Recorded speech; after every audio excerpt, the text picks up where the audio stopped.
Hello, everybody. My name is Ashley Young, and I am here tonight in honor of National Military Family Appreciation Month to talk about military families and their risk of postpartum depression and anxiety disorder. So to start out, just a little bit about me. Like I said, my name is Ashley Young. I am a mom. I am a wife. My husband is actually active duty serving in the Marine Corps. And I am also a student. I am working on my PhD in psychology. So, I have a little bit of background on the whole military family dynamics, the culture. And that's kind of why I got asked to come talk here tonight. In addition, I'm also a facilitator with PSI for their support groups, their regular support group with just any and all moms, as well as the military mom support group, which is a new group. I will go into a little bit more detail about that a little bit later, but thank you for joining me. Feel free to go ahead and submit questions throughout as I go along. I'll address all questions, comments, everything at the end. So tonight, I just want to go over just some kind of general statistics about postpartum depression and anxiety, the increased risk that's associated with military families, cover just a couple, excuse me, some symptoms to look out for, go over just the culture, the stressors of military life and why those stressors increase the risk. What else? Some risk factors for mom, whether mom, you are the dependent or the partner, or if you are the service member serving. And then just talk about some treatment options, some resources that are available to you. So to start out, when we talk about postpartum depression and anxiety, statistically, 1 in 7 mothers and 1 in 10 dads suffer from postpartum depression. And those numbers increase for military families, whether you are serving in the military or you are a dependent or a partner of a service member. So with that, some symptoms of both depression and anxiety that mom, dad, family members, everybody can watch out for.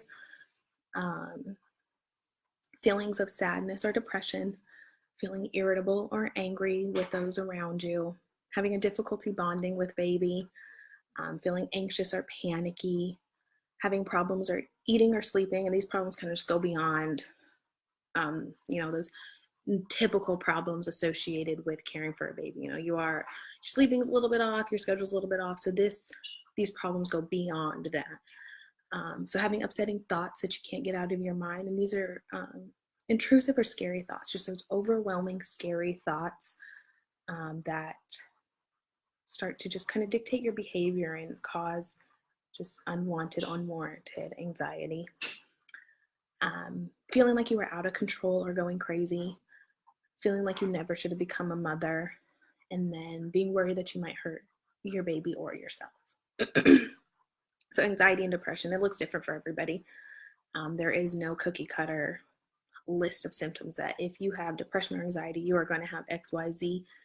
So you might feel any combination of these, while somebody else can have a completely different combination. So these are just some things to look out for. Like I said, mom, dad, family members, keep an eye out. Even though tonight we are kind of focusing on mom, like I said, dads are at risk as well. 1 in 10 dads suffer from postpartum depression as well. So these are just things to look out for. And like I said, military family, we are at a greater risk. Because the military culture, it's different, it's hard. The stressors that we face on a daily basis are different than civilian life. For example, frequent moves. Military families move 2.4 times more than civilian families, and these moves tend to be further distances.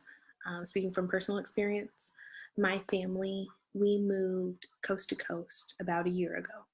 My husband was stationed in California. He got new orders, and now we are in South Carolina where he's stationed. So it was a coast to coast move, where you typically hear civilian families, they might move within their state, maybe one state away, or they might go to a state where they have other family. That's not always the case with military.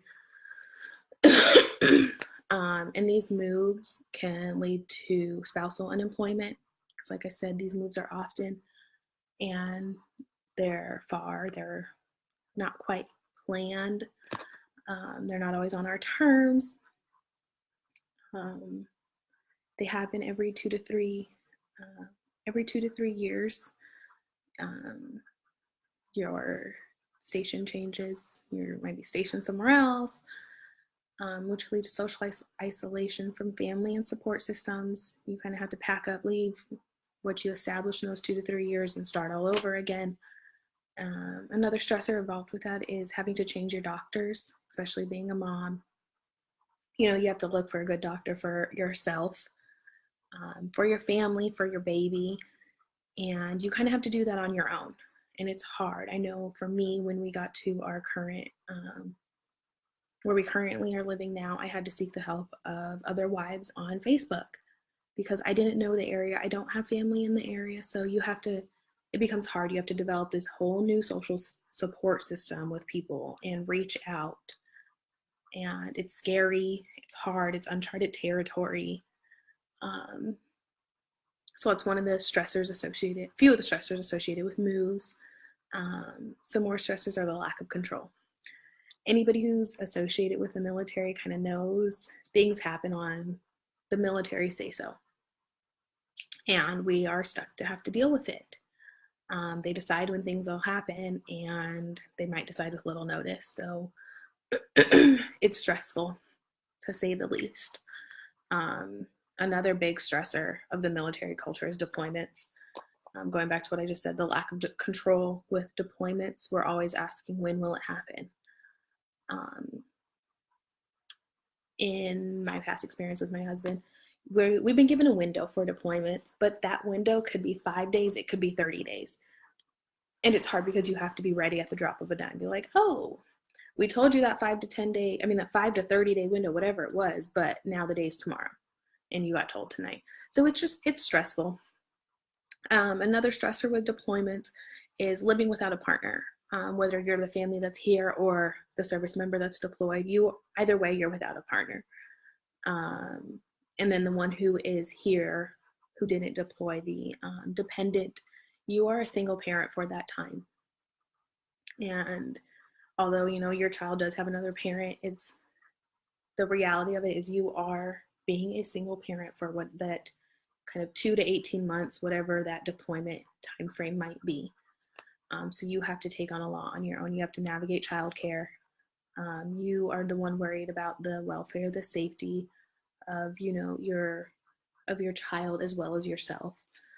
And then being a parent, you are concerned. They might have the extra stress of worrying about your partner, the deployed parent. Just kind of that stress that kind of just keeps getting piled on. And then another stressor associated with deployment is the lack of support that might come from that deployed service member. And it's not because they don't care. It's more so just the dynamic that they might be deployed overseas. They might be deployed somewhere where there is a 12-hour time difference. So you have to come together and figure out what works. You might have to wake up earlier here while they have to stay up later. You might have to stay up later here. They might have to wake up earlier, just so you could figure out how to support one another, while taking into consideration and taking into account that distance. And it's stressful. I've had to deal with it. And it takes time and it takes effort. And then another stressor we have is that reintegration. When they come back, they have to, both sides have to adjust back. The service member has to adjust back to life stateside, or, back at their, wherever they are stationed. And then the family has to adjust to having the service member back as well. And you have to reestablish routines, because that service member has been gone. The parent here is the one responsible for taking care of the kids, and then they have to reintegrate that service member. And then the service member, they might have jet lag. They have to come back and figure out the time again, and also figure out that routine that was established when they were not here. And again, it is an added stressor. So, on top of all the risk factors that are associated with the civilian life, these are more. And then a final stressor of the military culture is duty.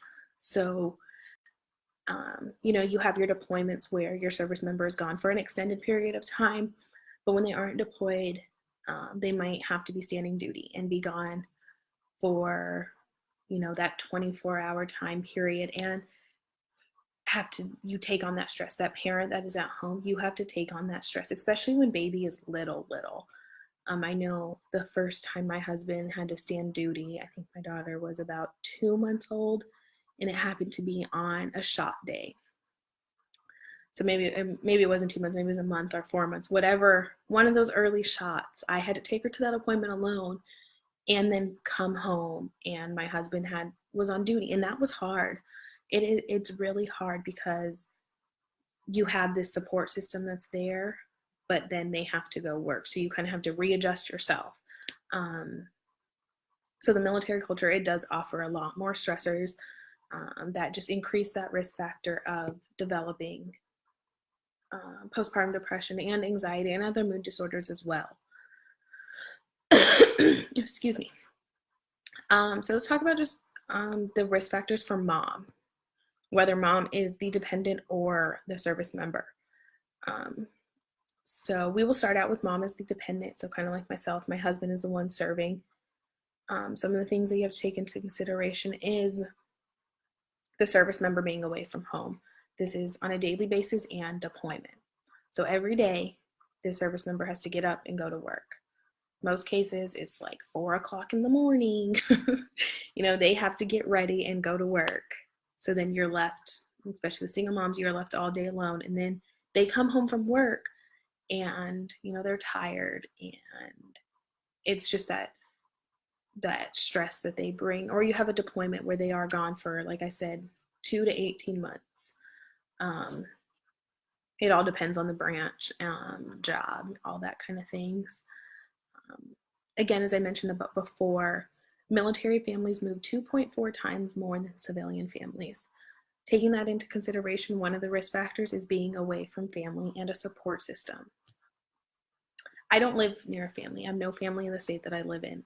My family is in different states. So that's something that I had to adjust to. And then when you move as a military family, when you move somewhere new, you have to develop a support system. Again, you have to find ways to connect, find your tribe. And again, you're moving constantly. That's a risk factor in and of itself. And then the final one is the worry and fear associated with your partner seeing combat. And then when mom is a service member, they have similar risk factors, just kind of you have to look at it from a different light. So every morning the service member is having to leave their baby or their children. Like I said, whether that's work or deployment, they have to leave them. And they're also leaving their family and support system. So just as I mentioned how the partner has to develop a new support system, the service member has to do the same as well. And then they also have that kind of fear, that worry about the possibility of seeing combat. And with all of this, it's hard for the military family because there's a stigma and a fear surrounding seeking help, especially for mental health, because of possible career implications, stereotypes, and just beliefs about the military. We see the militaries as like the fighters. They're the ones who they fight for our freedom. You think about the Marines, the commercials that you see are the few, the proud, the Marines. You think about the Army strong.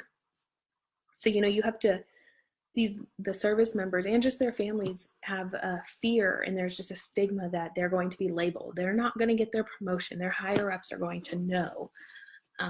So it's just that little voice, with a little devil on your shoulder that's just constantly kind of there, like, oh no, you can't do this, you can't do that.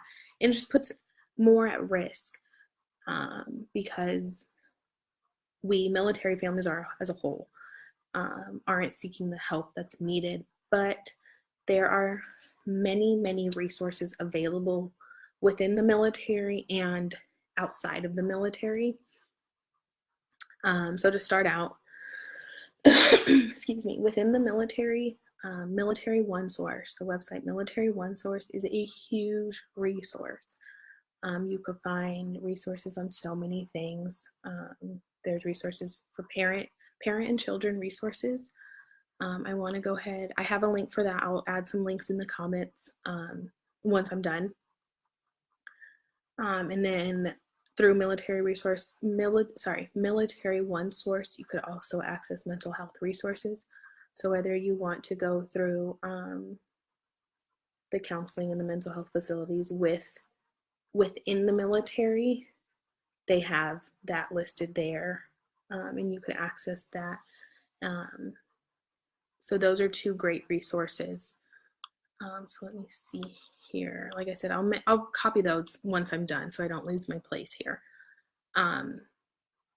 And then another really great resource, I speak from personal experience, so I'm a little biased, is the New Parent Support Program. This is offered through the Family Advocacy Program or the Military and Family Support Centers. Okay, so the New Parent Support Program, they offer home visits, referrals to other resources, prenatal classes, pregnanting classes, sorry, that's not the word I'm trying to say, parenting classes, as well as play groups. So when I first moved to South Carolina, like I said, we came from California out here, no family, nothing. My daughter was about 5 months old, and I didn't have any friends, I didn't know anybody, and the play groups were my saving grace. They had one that was for 0 to 1 years old, so I was able to connect with other moms with babies, because that's so huge, being a new mom, being in the military, knowing, my husband's at work and it's just me.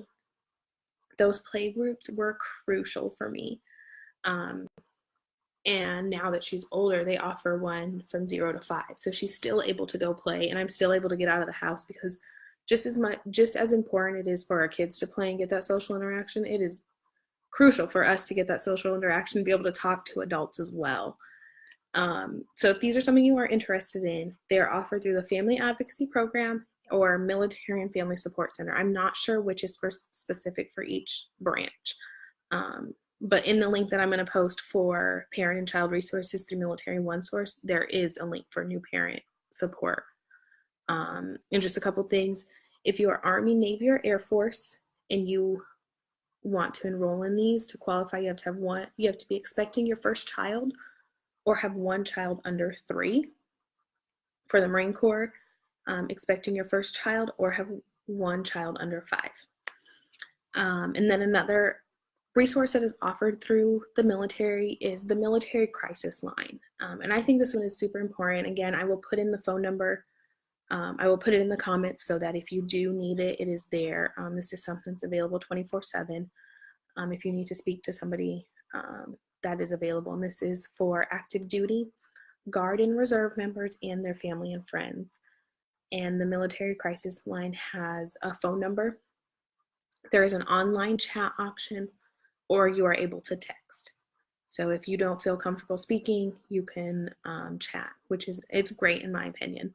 And then the final resource within the military is TRICARE. So through insurance, you do have the opportunity to have covered therapy sessions.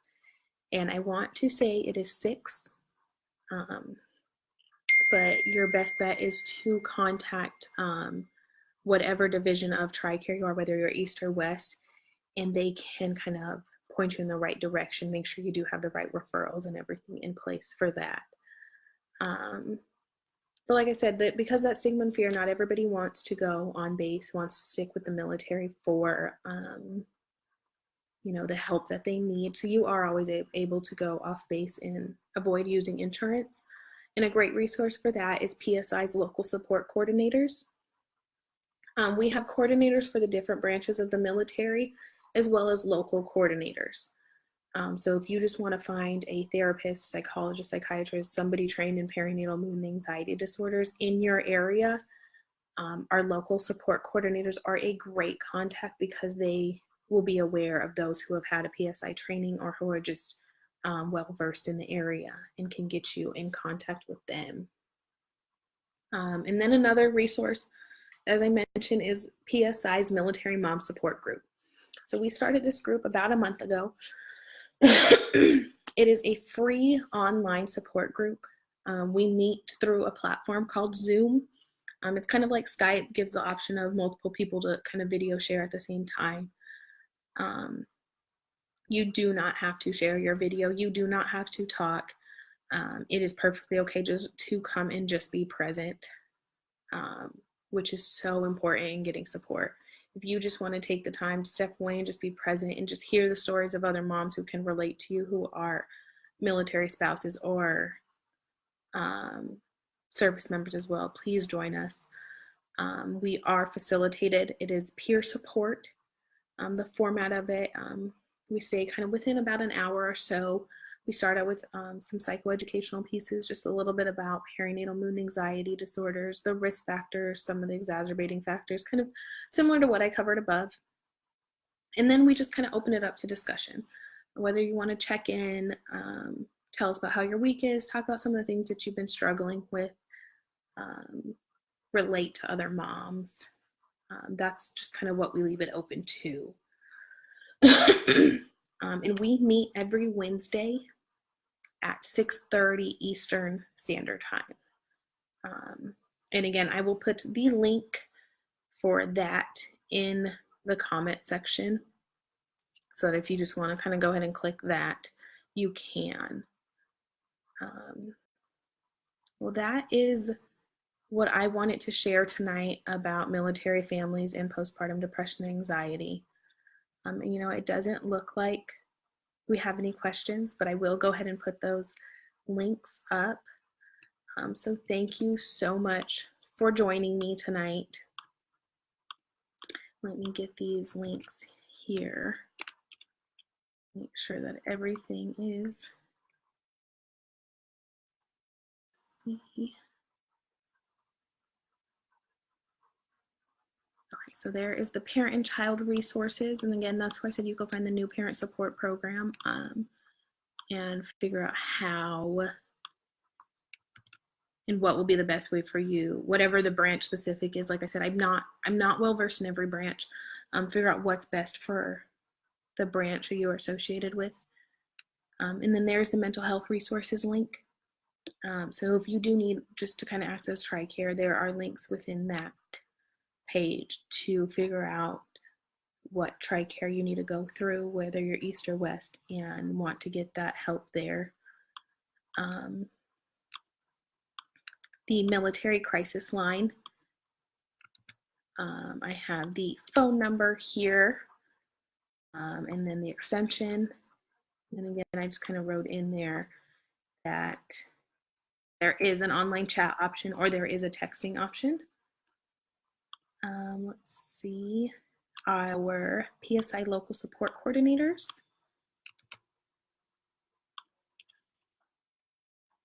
There is the link for that. And then our PSI military moms support group. If you want to get registered for that, I went on ahead and there is a link for that one as well. And again, that is a free resource. All of these are free resources with PSI. And then again, the I don't know if I mentioned, the new parent support is a free resource as well.